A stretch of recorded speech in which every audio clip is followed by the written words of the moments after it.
Hello everyone! Shouty guys!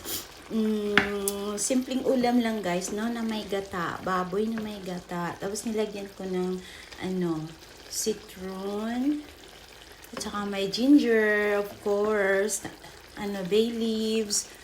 And garlic and onions. Ayan guys, na may gata to ha.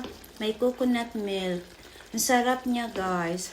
Sarap ng pagkatimpla. Ay, Charis. Siyempre, ako ba naman? Oh. Ayan, guys. Kain-kain na naman. Pang dinner ko. Namin ni Boboy. Na-miss ko yung yan, ginataang. So, ito, guys. Ang ulam ko ngayon. Baboy, baboy. Kain tayo guys. Sinisipon na ako. Pasensya na.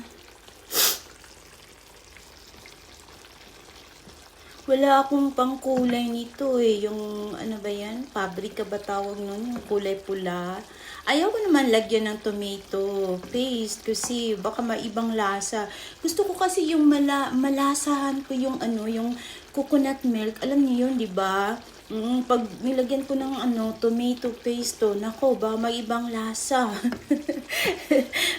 baka may matamis-tamis, o di ba? So gusto ko talaga na ginataan.